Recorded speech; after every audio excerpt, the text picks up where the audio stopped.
Retomamos entonces, hermanos, nuestra serie que comenzamos el año pasado acerca de los reyes y los profetas. Entonces, el día de hoy nos corresponde aprender sobre el libro de Ezequiel. Por favor, ubíquense en sus Biblias en el libro de Ezequiel.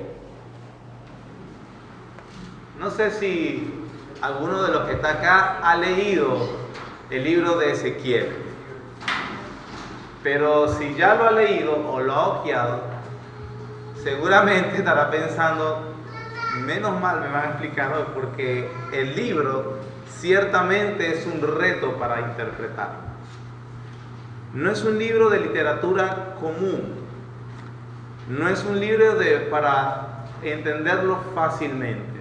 Tiene de verdad ciertos retos, sobre todo porque es literatura apocalíptica. Se recuerdan que hay diferentes clases de literatura. Está la prosa común, que es cuando nosotros estamos narrando una historia, estamos simplemente emitiendo y narrando los hechos tales como sucedieron. Ese es el tipo de literatura más fácil de entender. Sin embargo, también está la poesía, que se usa en simbolismo, y está otro tipo de literatura que es apocalíptica, tal cual como es el libro de Apocalipsis. Eso significa, hermano, que al ser literatura apocalíptica, está cargada de imágenes y símbolos. Ahora, no solamente está muy cargado de imágenes y símbolos, lo cual ya no es lenguaje literal y hace que los intérpretes se detengan para ver cuál será el significado de esta imagen, qué querrá decir el autor con esto. No solamente eso es una gran dificultad, sino que también para los lectores del siglo XXI que no conocemos bien o que no conozcan bien la geografía y la cultura de aquel momento cuando escribió Ezequiel, entonces eso hace que la dificultad sea mayor. Sin embargo, no solamente ese es el problema, sino que es muy extenso. El libro consta de 48 capítulos. Si tuviéramos una carta, por ejemplo, uno de los profetas menores, como Abdías, como Habacuc, que son 3 capítulos, es también más fácil de abordar porque, bueno, vemos todo el libro en un solo cuadro y podemos interpretarlo rápidamente. Pero, sin embargo, Ezequiel es extenso, 48 capítulos. Sin embargo, hermanos, obviamente lo entendemos, es palabra de Dios, tiene un significado puntual, original para su audiencia y también tiene una bendición para nosotros. Con el favor del Señor es lo que estaremos aprendiendo, aunque yo le voy a dar más que todo, la exposición se va a tratar más que todo de dar la estructura, la base general de comunicación del libro y algunos temas importantes que nosotros también que sirven para nosotros el día de hoy. Una de las cosas que tenemos que reconocer del libro de Ezequiel es que Ezequiel era un sacerdote, era de la familia sacerdotal. Eso explica su conocimiento y su cercanía al templo. Si usted va a notar, sobre todo los últimos 8 capítulos del libro de Ezequiel, Dios utiliza a este profeta sacerdote para hablar acerca del templo futuro. Habla tanto de antes de la caída de Jerusalén y también ese templo futuro, y él es meticuloso y minucioso para describirlo. Pero él es sacerdote y por eso él reconoce entendemos esa facilidad para hablar acerca de este libro. Ezequiel es contemporáneo con el profeta Daniel, uno de los profetas más conocidos del Antiguo Testamento. De manera que cuando usted lee Daniel o cuando lee Ezequiel, usted puede darse cuenta que Daniel y Ezequiel probablemente o muy seguramente se conocían. Es más, Ezequiel cita a Daniel 3 veces en el libro, habla de Daniel 3 veces en el libro, y entonces vemos que ellos eran contemporáneos. Otro aspecto muy general del libro de Ezequiel. Por ejemplo, Ezequiel se puede dividir en 2 partes. Los capítulos correspondientes antes de la caída de Jerusalén, la caída definitiva de Jerusalén, y los capítulos correspondientes después de la caída y la destrucción de Jerusalén. Ok, gracias, hermano. Disculpen que teníamos ese inconveniente ahí. ¿Por qué decimos que este cuadro es para entender un poco la relación que tenían Ezequiel y Daniel? La invasión de Babilonia, se recuerdan que es el juicio que hemos estado viendo últimamente, que hemos estado estudiando en las últimas secciones acerca del Antiguo Testamento. Dios anunciaba un juicio a Jerusalén, al reino del sur de Judá, a través de Babilonia. A veces las personas se confunden con respecto a las narraciones de esta invasión porque creen que la invasión sucedió de una vez y ya. Sin embargo, no fue así. La invasión de Babilonia a Jerusalén fue en 3 partes. Una primera ola o el primer ataque fue en el 605 a.C. Eso es lo que llamamos el primer cuadro y se le dice primera ola porque Babilonia llevó a unos cautivos de Jerusalén hacia Babilonia. En esa primera ola fue donde se llevaron a Daniel y a sus 3 amigos. El contexto del libro de Daniel es allí cuando Nabucodonosor ataca por primera vez. A pesar de que Babilonia hace este primer ataque hacia Judá, hacia el país de Judá, no lo destruye completamente. A pesar de que hace un saqueo y se lleva cautivo, los deja como estado independiente vasallo. Es decir, ellos tenían que pagarle impuestos y estaban supeditados a las leyes del rey Babilonia. No había una destrucción total de Jerusalén. Luego, 9 años más tarde, 8 años más tarde, hubo una revuelta de parte de Judá con su emperador babilónico y el emperador de Babilonia, Nabucodonosor, hace un segundo ataque hacia Jerusalén. Eso es lo que le llaman en el 597 la segunda ola. En esa segunda deportación es donde se llevan a Ezequiel hacia Babilonia. Las profecías de Ezequiel son a los cautivos en Babilonia. Él está hablando en Babilonia a los judíos cautivos que están con él. Una de las cosas, a diferencia de las invasiones babilónicas con las invasiones asirias, recuerden que hace unos 200 años antes ya Siria había invadido el reino del norte, era esta. Los asirios tomaban a los pueblos cautivos y los diseminaban por todas partes y los mezclaban con otras naciones para que de esta manera no estuvieran juntos, no conservaran sus culturas, no conservaran sus lenguas y de esta manera obviamente perdían ese elemento nacional y así no había posibilidades de una revuelta en el futuro. ¿Me estoy explicando?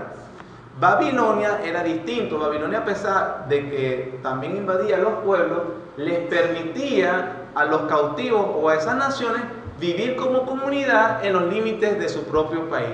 Y les permitía también las costumbres siempre y cuando no estuvieran en contra de las leyes babilónicas.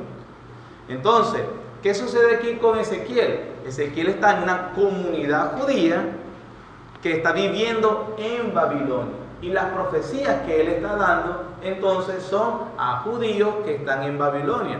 Se refieren más que todo, los primeros capítulos se le llama antes de la caída de Jerusalén. Y usted va a decir, ya va, si él está cautivo en Babilonia, ¿cómo me está diciendo que la profecía es antes de la caída? Porque en la segunda caída todavía se deja al Estado de Israel como un Estado independiente, vasallo, más empobrecido, con menos personas, pero es en un tercer ataque que se vuelve a rebelar Judá contra el imperio babilónico y los babilónicos ya no lo soportan más y lanzan un tercer ataque en el 587 y en este momento sí hacen una devastación total. Destruyen inclusive las cosas importantes de los judíos, destruyen el templo. ¿Se recuerdan el templo que había construido Salomón unos 500 años antes?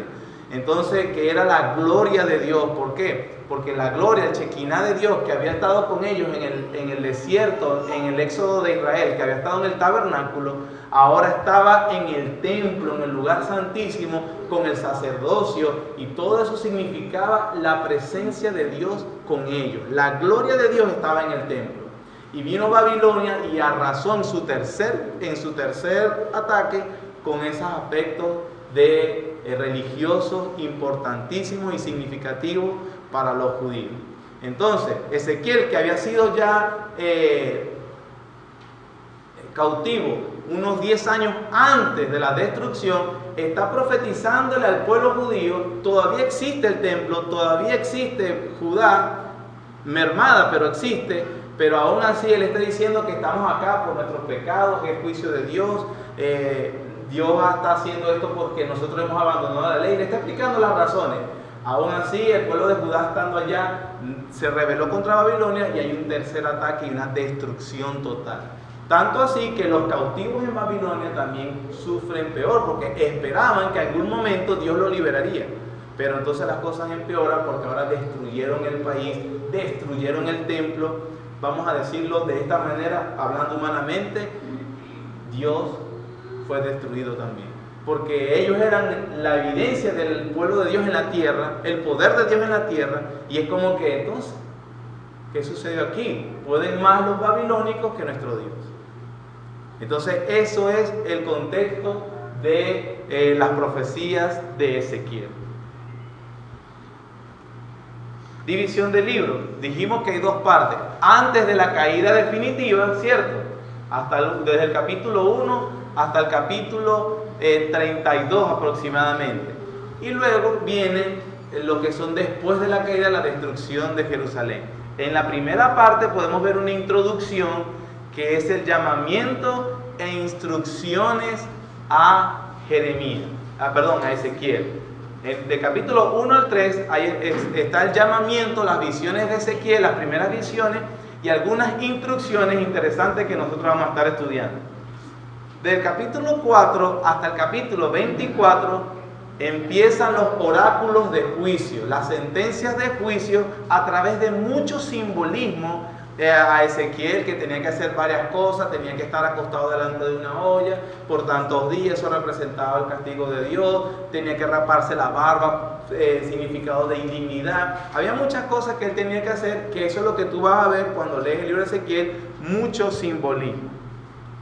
También el capítulo 25 al capítulo 32 se hace unos juicios sobre las naciones alrededor de Jerusalén después de su caída. Esto lo hemos visto ya en otros profetas, de manera que las naciones alrededor, Ezequiel también lo dice, se burlaban de lo que estaba haciendo Dios con Jerusalén y decían, por el loco Dios, hasta el Dios de ellos los abandonó. Luego Dios dice, ustedes se burlan de mi pueblo, yo los voy a juzgar a ustedes también. Eso es parte del capítulo 25 hasta el 32. Y en el capítulo 4, la última parte de esa segunda sección, que son del 34 al 48, los temas que se tornan son el retorno, la promesa del retorno, se hacen nuevas promesas interesantes, resurrección y nuevo templo. Y de aquí, muy significativo para el siglo XXI, para nosotros como el pueblo de Dios. Entonces vemos acá, hermanos, que el libro de Ezequiel es parte de esa revelación progresiva de Dios, llevando a su pueblo al término donde Él quiere. ¿Estamos bien hasta acá? ¿Estamos claros? Amén. Algunos temas, esta es entonces la división del libro, eso es lo que encontrarás. Algunos temas más significativos con respecto al libro de Ezequiel. Retos en el ministerio de Ezequiel. La gloria de Dios, también que se habla mucho y eso lo vamos a comprender. El Nuevo Testamento se hace eco de la enseñanza, mucha enseñanza de Ezequiel sobre la gloria de Dios. Las palabras de juicio. Hay una sección, hermanos, una lección amarga, porque conocerán a Dios como su verdugo. Nosotros vamos a ver algunas porciones, son realmente porciones duras, muy duras. Y esa dureza del juicio de Dios tenía que ver diciendo, no me conocieron como su Salvador, como su Señor, me van a conocer como su verdugo, me van a conocer, sabrán que yo soy Dios. Y son de las sentencias graves que hace Ezequiel y también las promesas del nuevo templo. Vayamos entonces rápidamente a ver algunos aspectos del reto del ministerio de Ezequiel. Ezequiel entonces, en medio de una población, debía hacer la diferencia. Veamos, leamos más o menos, leamos el capítulo 2, versículos 1 al 10 del libro de Ezequiel. Este es el llamamiento de Ezequiel. Miren cómo es alentador, eso provoca entrar en el ministerio. Me dijo, versículo 1, me dijo, hijo de hombre, ponte sobre tus pies y hablaré contigo. Y luego que me habló, entró el Espíritu en mí y me afirmó sobre mis pies, y oí al que me hablaba. Y me dijo: hijo de hombre, yo te envío a los hijos de Israel, a gentes rebeldes que se rebelaron contra mí. Ellos y sus padres se han rebelado contra mí hasta este mismo día. Yo pues te envío a hijos de duro rostro y de empedernido corazón, y les dirás: así ha dicho Jehová el Señor. ¿Acaso ellos escuchen? Pero si no escucharen, porque son una casa rebelde, siempre conocerán que hubo profeta entre ellos. Y tú, hijo de hombres, no les temas, ni tengas miedo de sus palabras, aunque te hallas entre zarzas y espinos, y moras con escorpiones. No tengas miedo de sus palabras, ni temas delante de ellos, porque son casa rebelde. Entonces aquí vemos este llamamiento con las condiciones como va a ser el ministerio alentador, ¿cierto? No, le está diciendo: viene feo para ti. Él está en el versículo 1 del capítulo 1, dice que él está en el río Quebar, en Babilonia, en la ciudad de Tel Aviv, la ciudad que existe hoy en día. Y entonces le dice: hijo de hombre, habla, vas a hablar mis palabras, pero ¿sabes qué? A la gente que le vas a hablar no les gusta escuchar. Son casa rebelde, de empedernido corazón. Y tú hablarás, escuchen o dejen de escuchar. El sonido está bien, no está interrumpiendo mucho, hermano. ¿Estamos bien? Versículo 7. Les hablarás pues mis palabras, escuchen o dejen de escuchar, porque son muy rebeldes. Mas tú, hijo de hombre, oye lo que yo te hablo. No seas rebelde como la casa rebelde. Abre tu boca y come lo que yo te doy. Y miré, y aquí una mano extendida hacia mí, y en ella había un rollo de libro, y lo extendió delante de mí, y estaba escrito por delante y por detrás, y había escrita en él endechas, gemido es eso, lamentaciones y ayes, es decir, ajén. Lo que venía para Ezequiel era muy difícil. Un aspecto que en la introducción, hermano, si usted quiere comprender el libro de Apocalipsis en el Nuevo Testamento, lea Ezequiel. Es más, usted se va a notar o va a percibir que cuando Juan escribe el libro de Ezequiel, hace exactamente lo mismo que... Juan escribe el libro de Apocalipsis, lo estructura de la misma manera como Ezequiel estructuró su libro. Muy parecido. O mejor dicho, Juan en la revelación de Señor Jesucristo está aplicando el libro de Ezequiel, interpretándolo también, añadiendo nuevas cosas a la nueva revelación que Dios le estaba dando. Eso es otro dato también, porque Juan inclusive también con un libro, todas esas cosas. Entonces vemos aquí que el ministerio de Ezequiel no iba a ser para nada fácil. ¿Cuál era la responsabilidad de Ezequiel? ¿Convertirlos a todos? No era. ¿Cuál era la responsabilidad de Ezequiel? Agradarlos a todos, caerle bien. No era. La responsabilidad, tú di mis palabras, escuchen o dejen de escuchar. Y te advierto, son casas muy rebeldes. Es decir, probablemente Ezequiel estaría hablando a oídos sordos. A oídos sordos. Capítulo 3 de Ezequiel, versículos 7 al 11, dice: mas la casa de Israel no te querrá oír. ¿Por qué, hermanos? Porque no me quiere oír a mí.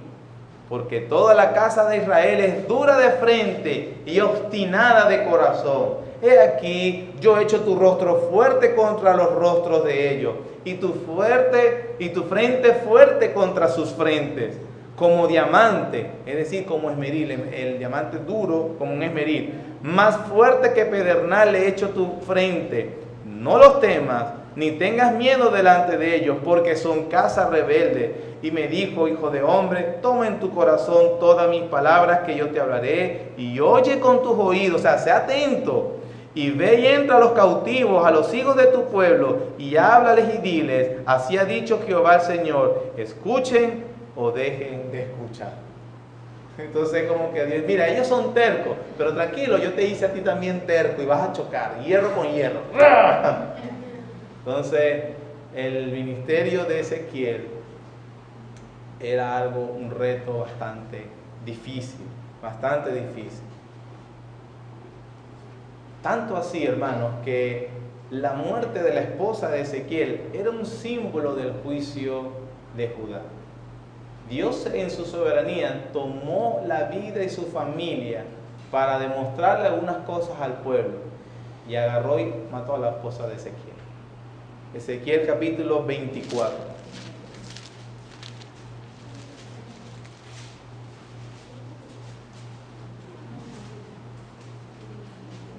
Versículos 15 al 23. Ezequiel 24, versículos 15 al 23. Vino a mí palabra de Jehová diciendo: Hijo de hombre, aquí que yo te quito de golpe el deleite de tus ojos. No endeches, ni llores, ni corran tus lágrimas. Reprime el suspirar, no hagas luto de mortuorio. Ata tu turbante sobre ti y pon tus zapatos en tus pies, y no te cubras con rebozo, ni comas pan de enlutados.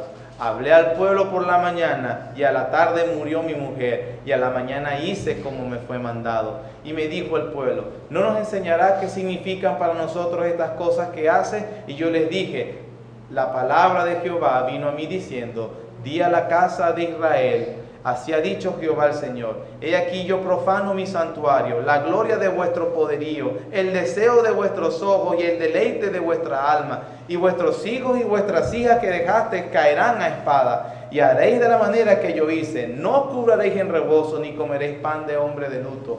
Vuestros turbantes estarán sobre vuestras cabezas, y vuestros zapatos en vuestros pies. No endecharéis ni lloraréis, sino que os consumiréis a causa de vuestras maldades, y gemiréis unos con otros. Ustedes se recuerdan que a otro profeta Dios le manda a hacer cosas también extremadamente difíciles, como por ejemplo a Oseas, que la manda a casarse con una prostituta, con Gomer. A Ezequiel dice: voy a matar a tu esposa para enseñarles a ellos lo que yo soy capaz de hacer. Y a veces uno dice, a la gente dice: yo quiero ser profeta, yo quiero ser apóstol, yo quiero ser siervo de Dios. Ah, ¿tú quieres serlo? Tú vas a ser experimentado en todo. Porque eso es lo que, por lo menos en el caso de Oseas, en el caso de Ezequiel, en el caso de Job, no solamente eso, en el caso de Pablo, Hechos capítulo 2, versículo 15, ve, porque instrumento útil me es este, para enseñarle cuánto es necesario sufrir por mi nombre. Sin embargo, todos ellos fueron modelos de alguien que sufrió mucho más. ¿Por qué? Porque Ezequiel, Job, Pablo y cualquier otra persona en el mundo de que ha existido hombre son merecedores de la ira divina, y que el Señor a veces les contenga el castigo, más bien es una misericordia. Pero hubo uno que sufrió sin merecer nunca nada mal: Jesucristo. En Isaías 53:3 dice: varón experimentado en quebranto. De manera que cuando estos hombres de Dios sufren, o cuando un cristiano inclusive en medio de la dificultad, hermanos, sufrimos, tenemos consolación de alguien que nos entiende perfectamente, porque también ha sufrido. Pero eso entonces eran retos del ministerio de Ezequiel. No era nada fácil. No era nada fácil lo que le respondía. Otro tema que resulta mucho de este libro es acerca de la gloria de Dios. Es muy interesante la primera visión. La primera visión en la gloria de Dios de Ezequiel es una visión, podemos decirla, impactante. El punto es impactar a Ezequiel. Él ve un carro con ruedas de fuego que parece que se mueven para uno y para acá. Hay 4 seres vivientes alrededor, parecen hombres. Por un lado tienen cara de hombre, por otro lado tienen una cara de león, el otro tiene cara de águila. Extienden sus alas, cuando se mueven suenan como las aguas con muchos estruendos. Es una visión totalmente impactante. hay un tormentoso viento, un torbellino, hay relámpagos y de repente él escucha, él teme, él está viendo ahí, está en el río Quebar, en Babilonia, y se le aparece la gloria de Dios. Capítulo 1, versículo 26 al 28. Y sobre la expansión que había sobre sus cabezas se veía la figura de un trono que parecía de piedra de zafiro, y sobre la figura del trono había una semejanza que parecía de hombre sentado sobre él. Y vi apariencia como de bronce refulgente, como apariencia de fuego dentro de ella en derredor, desde el aspecto de sus lomos para arriba y desde sus lomos para abajo. Y vi que parecía como fuego y que tenía resplandor alrededor, como parece el arco iris que está en las nubes del día que llueve. Así era el parecer del resplandor alrededor. Esa fue la visión de la semejanza de la gloria de Jehová. Y cuando yo la vi, me postré sobre mi rostro y ahí oí la voz de uno que me hablaba. ¿Ves que es muy parecido a Apocalipsis? Cuando Juan está en la isla de Patmos y se le aparece una visión del Cristo exaltado, y él ve algo así espectacular también, pies de bronce, sus canas, sus cabellos, su lengua. Cuando lo vi, ¿qué dijo? Como Ezequiel, caí de rodillas en adoración. Hermanos, eso es un reconocimiento de la gloria de Dios y cómo debe ser nuestra respuesta hacia eso. Hay gente que dice que ve a Dios, que ve la gloria de Dios y que bueno, salta, baila. Qué aspecto tan burdo de la gloria de Dios.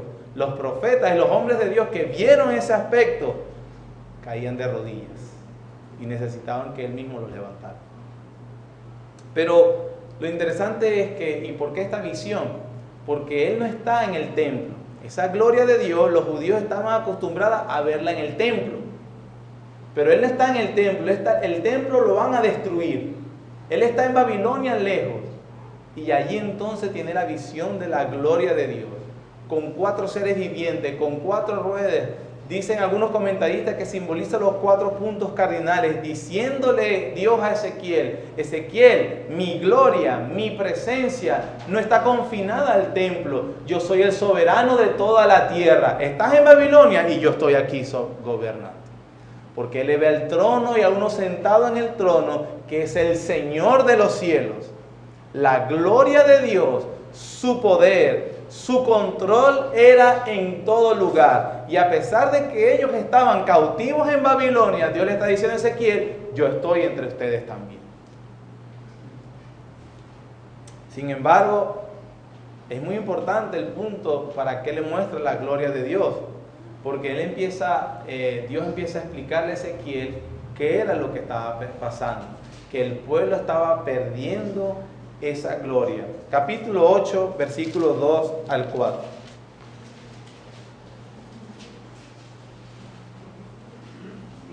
Y miré, y aquí una figura que parecía de hombre desde sus lomos para abajo. Desde sus lomos para abajo fuego, y después de sus lomos para arriba resplandecía resplandor, el aspecto de bronce refulgente. Y aquella figura extendió la mano y me tomó por las guedejas de mi cabeza. Guedejas es como decir mis greñas, mis mechas. O sea, lo agarró por los pelos. Me agarró por las guedejas de mi cabeza. Y el Espíritu me alzó entre el cielo y la tierra y me llevó en visiones de Dios a Jerusalén. Él está en Babilonia y en una visión se lo lleva a Jerusalén. A la entrada de la puerta de adentro que mira hacia el norte, donde estaba la habitación de la imagen del celo, la que provoca a celos. Y he aquí, allí estaba la gloria del Dios de Israel, como la visión que yo había visto en el campo. En el capítulo 1 estaba en el campo, en el río, y le aparece la gloria de Dios. Ahorita está en la ciudad y dice que tiene una visión donde el Espíritu se lo lleva a Jerusalén, y en el templo él ve la gloria de Dios que Dios le mostró sobre él en el campo. Y miren lo que sucede, versículo 5. Y me dijo: hijo de hombre, alza ahora tus ojos hacia el lado del norte. Y alcé mis ojos hacia el norte. Y aquí al norte, junto a la puerta del altar, estamos en el templo, aquella imagen del celo en la entrada. Me dijo entonces: hijo de hombre, ¿no ves lo que estos hacen? Las grandes abominaciones de la casa de Israel hace aquí para alejarme de mi santuario. Está en Babilonia cautivo.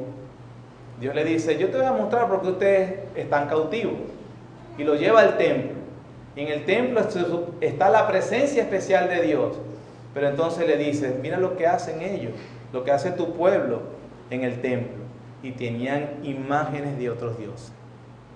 En la misma presencia de Dios. Era un acto de rebeldía e idolatría sin precedentes. En la misma presencia de Dios en el templo, ellos adoraban a otro Dios. Capítulo 9, versículo 3. Y la gloria del Dios de Israel se elevó de encima del querubín sobre el cual había estado al umbral de la casa, y llamó Jehová al varón vestido de lino que tenía en su cintura el tintero de escribano. Están dentro del templo, pero entonces esa gloria de Dios que el pueblo que está ahí respetando, se pone entonces en el umbral, en el techo. ¿Qué le está diciendo con esto? Se está yendo del lugar santísimo. Capítulo 11, versículo 22. Después alzaron los querubines sus alas y las ruedas en pos de ellos, y la gloria de Israel, de Dios de Israel, estaba sobre ellos. Y la gloria de Jehová se elevó de en medio de la ciudad y se puso sobre el monte que estaba al oriente de la ciudad. Estaba en el templo, los querubines alzan la gloria de Dios, la ponen en el umbral del templo diciéndole: los estoy dejando, y luego del umbral del templo agarran y la sacan y lo ponen al monte que está al norte de la ciudad. Ese monte es el monte de los olivos. Pero entonces le está diciendo: la gloria de Dios en el pueblo se ha ido, los ha abandonado. Es interesante que muchos años después es el Señor Jesucristo que está parado en el monte de los olivos mirando hacia el templo. Aquí está Ezequiel mirando desde el templo que la gloria de Dios se está yendo en el monte de los olivos. Muchos años después, el Señor Jesucristo, la gloria de Dios encarnada, está en el monte de los olivos, mirando al templo, y le dice a los discípulos: ese templo va a ser destruido otra vez. Por cierto, recuerden que los babilónicos, unos 400, casi 500 años antes de Cristo, destruyeron el templo que construyó Salomón. Y los romanos, Herodes, el idumio, construyó un nuevo templo en la época del Señor Jesucristo aproximadamente. Como Ezequiel profetiza un nuevo templo, y como en este momento un rey pagano les construye el nuevo templo, los judíos creían que venía la gloria de Dios de nuevo. Y no creían falsamente, creyeron bien. Dios le mandó la gloria personificada, ellos no la vieron. Ese es el punto de la importancia de Ezequiel. Pero también se nos dice las razones. Ya vimos el versículo 6 y el verdadero problema de que ellos estaban idolatrando y haciendo abominaciones delante de la gloria de Dios.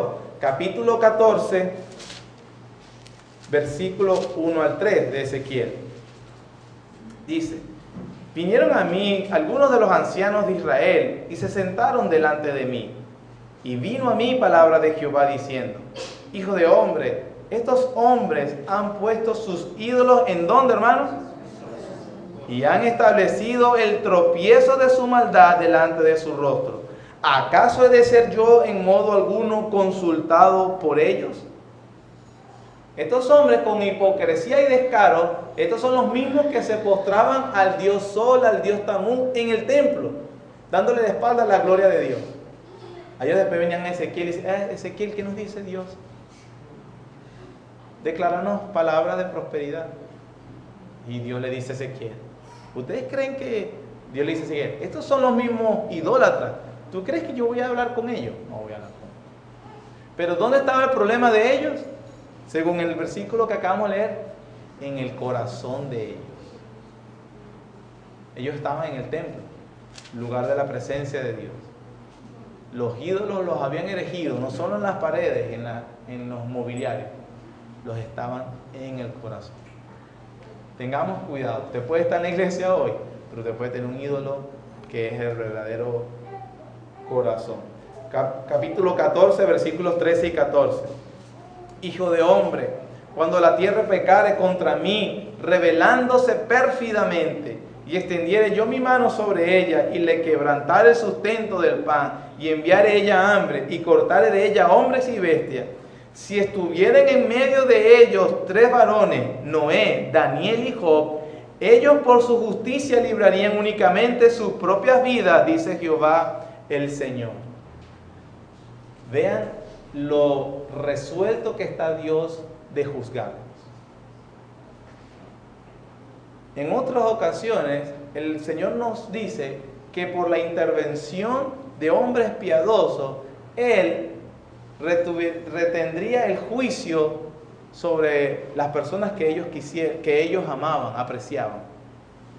Pero en este caso se han comportado tan mal que Dios le dice a Ezequiel: mira, pero es que ni que Job, ni Noé, ni Daniel me pidan, no los voy a perdonar. No los voy a perdonar. Esta es una de las referencias a Daniel, que por cierto es contemporáneo con él. Entonces el mayor problema de Judá en este momento, ¿cuál es, hermano? Que están cautivos en Babilonia. Pero ese era el problema que ellos consideraban peor. El peor problema es que Dios los abandonó. Y no tenían ni la más mínima intención de tener misericordia. Ese era el problema, era que la gloria de Dios los abandonó. Una frase recurrente que veremos en el libro de Ezequiel, se repite más de 50 veces: sabréis que yo soy el Señor. Ezequiel capítulo 6, versículo 10.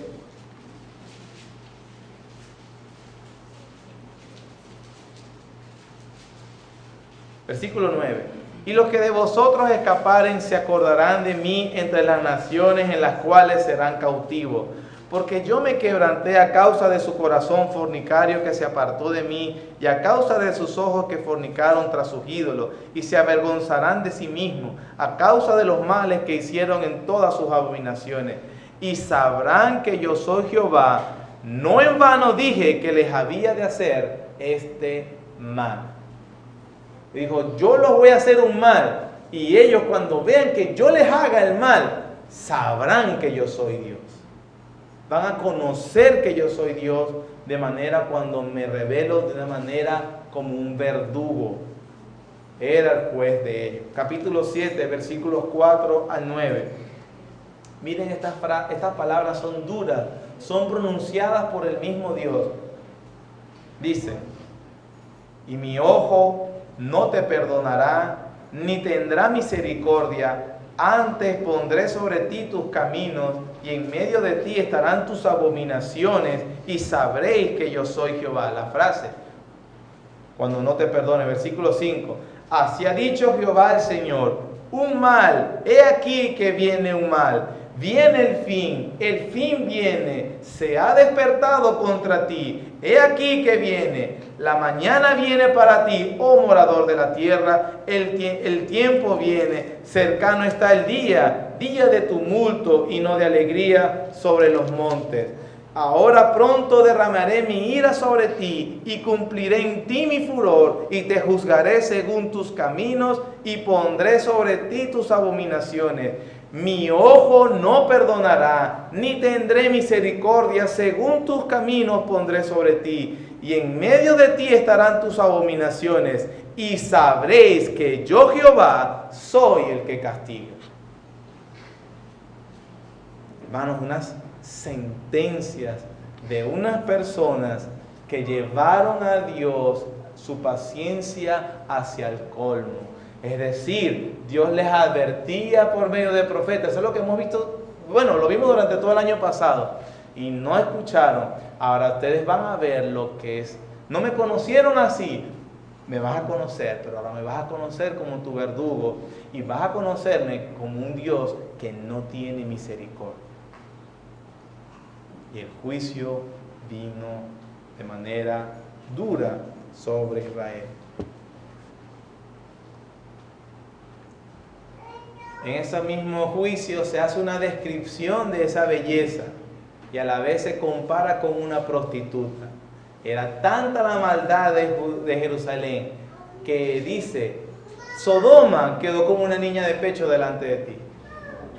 Imagínense. Le dijo, tu hermana Sodoma es inocente delante. Tú has hecho que Sodoma sea inocente. Así había sido la perversidad. Ezequiel capítulo 16, versículo 14. Ezequiel capítulo 16, versículo 14. Y salió tu renombre entre las naciones a causa de tu hermosura, porque era perfecta. ¿Por qué era perfecta Jerusalén? A causa de mi hermosura que yo puse sobre ti, dice Jehová el Señor. ¿Cuál era la gloria de Jerusalén? La gloria de Dios. Era perfecta y era hermosa, y así lo conocían todos, porque cuando estaba Salomón, hasta reinos de muy lejanos venían para ellos buscar sabiduría. Dios estaba haciendo un cuidado especial con su pueblo, y ellos dijeron, pero en vez de aprovechar eso, te envaneciste y empezaste a prostituirte y a dar lo que yo te daba, a dárselo a tus amantes. Después les reclaman, las prostitutas se prostituyen por dinero, o sea, cobran por prostituirse. Tú eres peor, tú pagas para prostituirte. Le dabas lo que yo te di. Todo el capítulo 16 es una sentencia sobre eso. Y el capítulo 16, versículos 48 al 51, es lo que yo le digo. Vivo yo, dice Jehová el Señor, que Sodoma tu hermana y sus hijas no han hecho como hiciste tú y tus hijas. Imagínense. He aquí que esta fue la maldad de Sodoma tu hermana, soberbia, saciedad de pan y abundancia de ociosidad. Hermano, Dios le molesta la ociosidad. Tuvieron pan y abundancia de ociosidad, tuvieron ella y sus hijas, y no fortaleció la mano del afligido y del menesteroso. Y se llenaron de soberbia, e hicieron abominación delante de mí. Y cuando lo vi, las quité. Y Samaria no cometió ni la mitad de tus pecados, porque tú multiplicaste tus abominaciones más que ella, y has justificado a tus hermanas con todas las abominaciones que tú hiciste. Tan grave era la situación que hasta Sodoma, Samaria, que ya había sido destruida antes por los asirios, dije, no, tú las justificaste, hiciste que no se vean malas. Sabrán que yo soy Dios. Con Dios no se puede jugar, no se puede provocar, no se debe tentar. Ay, yo hago esto y ya no le molesta. Su juicio viene. Luego de esto, hermanos, hay el capítulo 32 habla de la destrucción y la caída total de Jerusalén, como yo les dije al principio, una completa destrucción, y se borra básicamente del mapa el pueblo de Judá. El juicio vino y de manera dura. Estrellaban a los niños de pecho en las plazas y los abrían. A las mujeres embarazadas las abrían en las calles y morían completamente desangradas. Fue una matanza y una aniquilación y una limpieza étnica sin precedentes. Jeremías decía que cuando Jeremías vio esa destrucción, recuérdense que Jeremías es contemporáneo con Ezequiel. Ezequiel está en Babilonia escuchando las noticias de lo que sucedió, y Jeremías está en Jerusalén profetizando también. Y en las lamentaciones de Jeremías, era tan feo que se iba en vómito de lo horrible que estaba viendo, cómo se estaba matando y masacrando al pueblo, mujeres, niños, todo. Y cómo el templo lo profanaron, lo destruyeron, lo saquearon. El juicio de Dios vino. Pero había sido inclusive profetizado 10 años antes con Ezequiel. ¿Y el pueblo qué hizo? Dice que lo maltrataron, lo golpearon, lo encadenaron. Allá en Babilonia también ahí lo maltrataron. Eso es parte de lo que vas a ver. Sin embargo, hermano, aún así, el Señor tuvo misericordia. Y en medio de esa destrucción masiva y étnica que hubo del pueblo, y que algunos cautivos estaban vivos, y de toda esa, ya esperanza humana no había, Entonces Dios comienza a través de Ezequiel a dar un mensaje de esperanza. Y le da esa gloriosa visión del valle de los huesos secos. ¿Se recuerdan? ¿Sí lo ha leído? Y él le dice, se acabó el pueblo. ¿Dónde está la promesa de la simiente que vendría? ¿Dónde está que las naciones serían bendecidas? Todo fue destruido. Ya no hay manera humana, Dios no va a cumplir su promesa.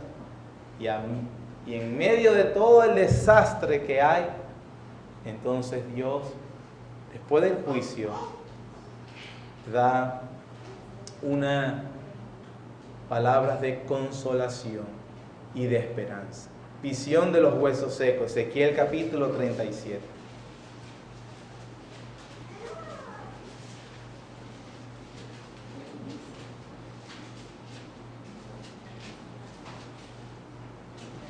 Como ven, Ezequiel Dios le trae una nueva visión y ve un valle y ve puros huesos secos, muertos, cadáveres, pero huesos.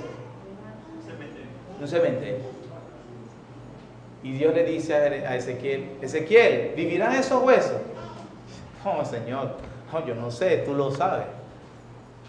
Y el Señor le dice, Ezequiel, profetiza sobre los huesos. La visión es un poco extraña, paradójica.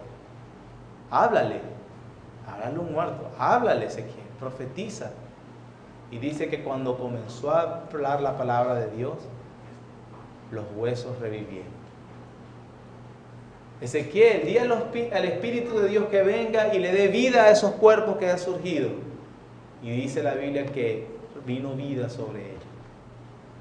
Ezequiel, yo tengo un pueblo que levanto sobre las cenizas. Promesa de resurrección. Promesa de resurrección. Él dice, diles que cuando eso suceda, el Señor ha actuado. ¿Qué fue una de las cosas que hizo el Señor Jesucristo estando en vida? Resucitó a varios, primero a Lázaro, al hijo de la viuda. Él está diciendo, ustedes conocen las promesas de Ezequiel. Yo los voy a levantar. Y la esencia del mensaje cristiano es la resurrección del mismo Señor Jesucristo. El Señor cumplió con lo que estaba prometiendo el Ezequiel. Hay un pueblo al cual yo voy a resucitar. Cristo las primicias. Luego el Señor Jesucristo hablando, viene el día donde los sepulcros serán abiertos. Pero hay un momento donde nosotros podemos seguir viendo ese milagro que Dios prometió en el nuevo pacto. En Ezequiel capítulo 33, 34, 35, 36, 37, que es lo que estamos estudiando, comienza el nuevo pacto a anunciarse. Aquí, este es el nuevo pacto que haré con la casa de Israel. Perdonaré sus pecados, habrá resurrección. Ponga algo, un libro, un lápiz en Ezequiel 37, porque vamos a volver acá. Y busque Efesios capítulo 2.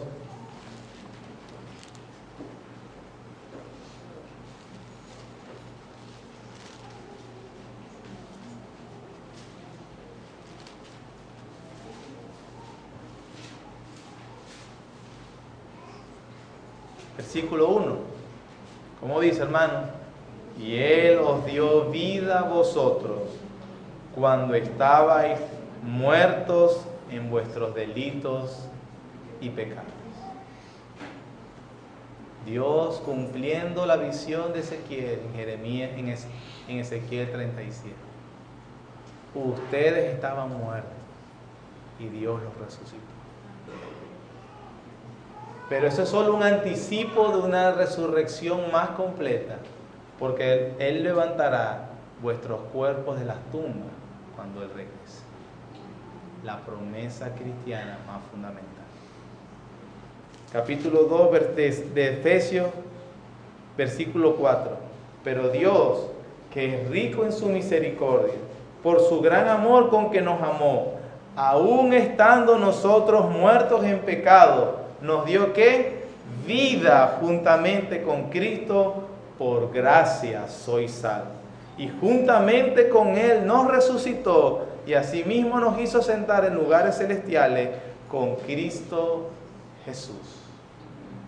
Dios cumpliendo sus promesas y sus anuncios desde Ezequiel capítulo 37.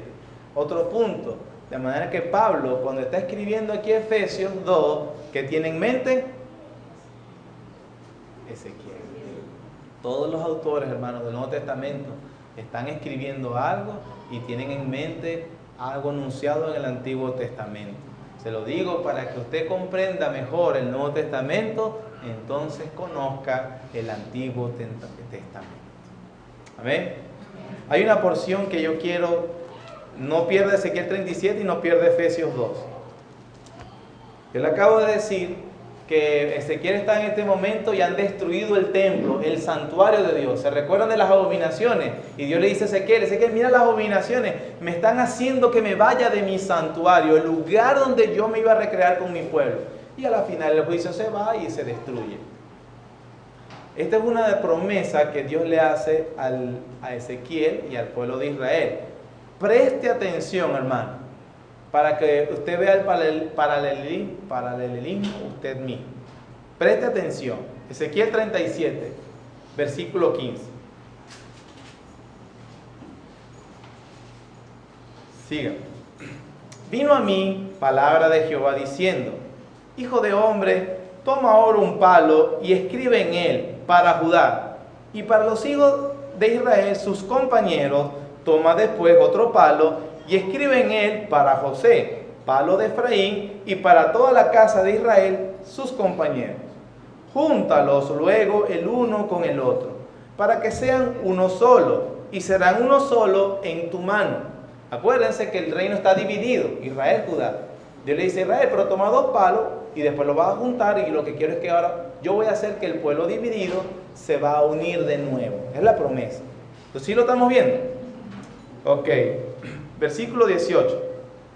Cuando te pregunten los hijos de tu pueblo diciendo: ¿no nos enseñarás qué te propones con eso? Diles: así ha dicho Jehová el Señor: he aquí, yo tomo el palo de José que está en la mano de Efraín, y a las tribus de Israel sus compañeros, y los pondré con el palo de Judá, y los haré un solo palo, y serán uno en mi mano. Y los palos sobre que le escriba estarán en tu mano delante de sus ojos. Y les dirás: así ha dicho Jehová el Señor: he aquí, yo tomo a los hijos de Israel de entre las naciones a las cuales fueron, y los recogeré de todas partes, y los traeré a su tierra. Los haré una nación en la tierra, en los montes de Israel, y un rey será a todos ellos por rey. Y nunca más serán 2 naciones, ni nunca más serán divididos en 2 reinos. Ni se contaminarán ya más con sus ídolos, con sus abominaciones y con todas sus rebeliones, y los salvaré por todas sus rebeliones con las cuales pecaron, y los limpiaré, y me serán por pueblo, y yo a ellos por Dios. Mi siervo David será rey sobre ellos. A este punto, hermano, David ha muerto ya hace como 300, 400 años.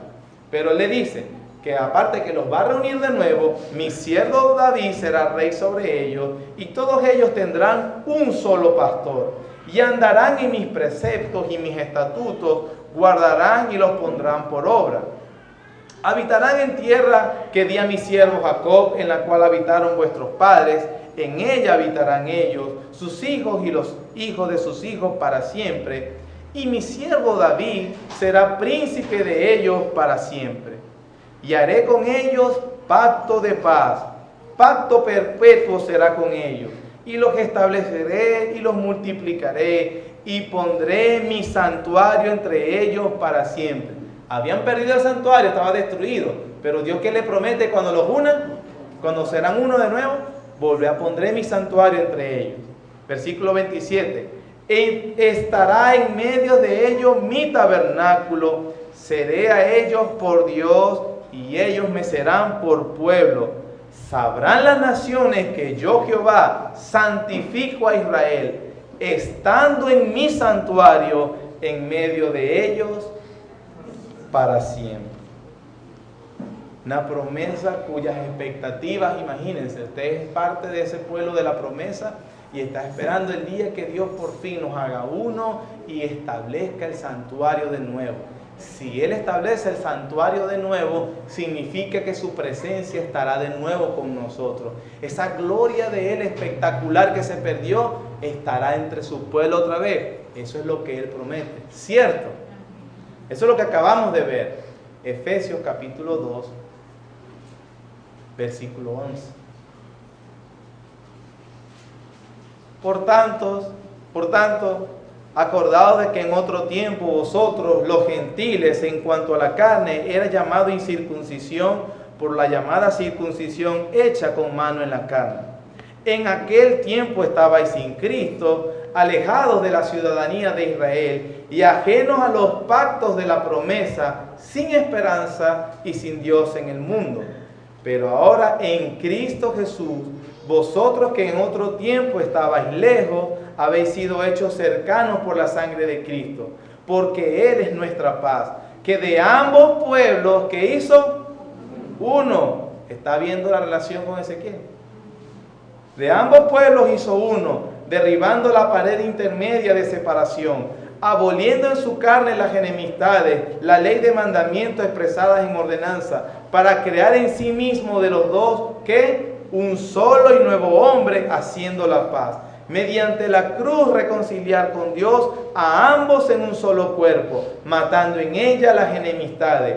Y vino y anunció las buenas nuevas de paz a vosotros que estabais lejos y a los que estaban cerca, porque por medio de Él los unos y los otros tenemos entrada por un mismo espíritu al Padre. Así que ya no soy extranjero ni advenedizo, sino conciudadanos de los santos y miembros de la familia de Dios, edificados sobre el fundamento de los apóstoles y profetas, siendo la principal piedra del ángulo Jesucristo mismo, en quien todo el edificio, escuche bien, bien coordinado, va creciendo para hacer ¿qué?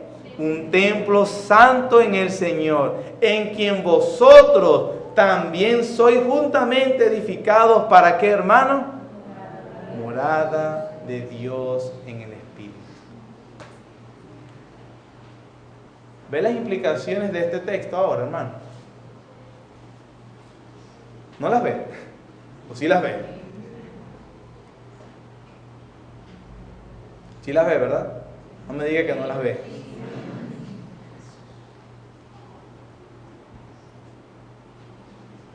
Él estaría de nuevo en su santuario. Según este texto, ¿cuál es?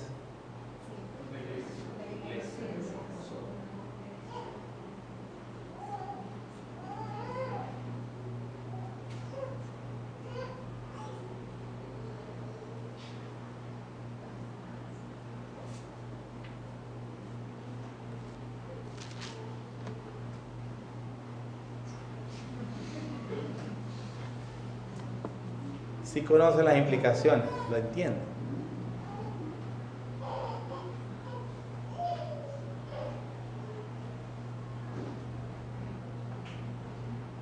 La gloria de Dios está cuando su iglesia está reunida.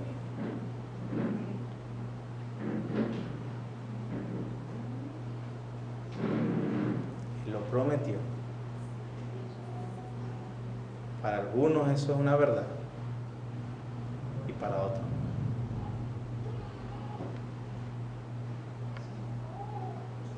La unión del pueblo con la reconstrucción, eso que acabamos de decir, y la promesa de un nuevo templo.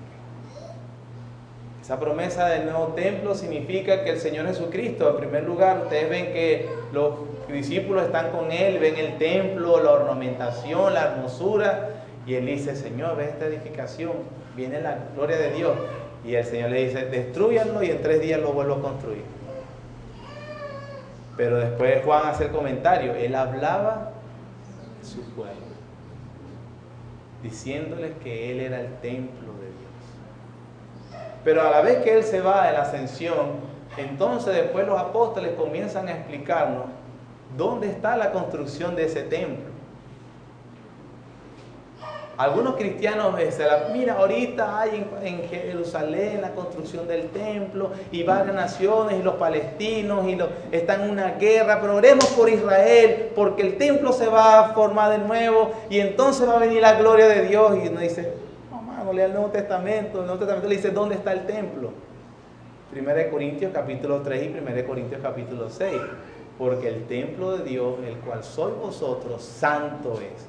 Ese templo entonces es la iglesia. La iglesia. El Nuevo Testamento interpreta y nos dice cuál es el cumplimiento de Dios de esa promesa dada en Ezequiel 37. Pero no solamente nos anima que ese templo está en construcción, que es la iglesia de Dios, es más, los cristianos redimidos llamados a congregarse, sino que promete también que un día estaremos con Dios como nuestro templo. Entonces la esperanza cristiana se basa también en que ya Dios hizo en Cristo unas cosas, está construyendo entre nosotros su templo santo, y un día vendrá la consumación total de sus promesas y estaremos entonces en el cielo, dice la Biblia, en una ciudad donde Dios mismo es el tabernáculo. No hay necesidad de templo físico porque el Cordero de Dios es su templo.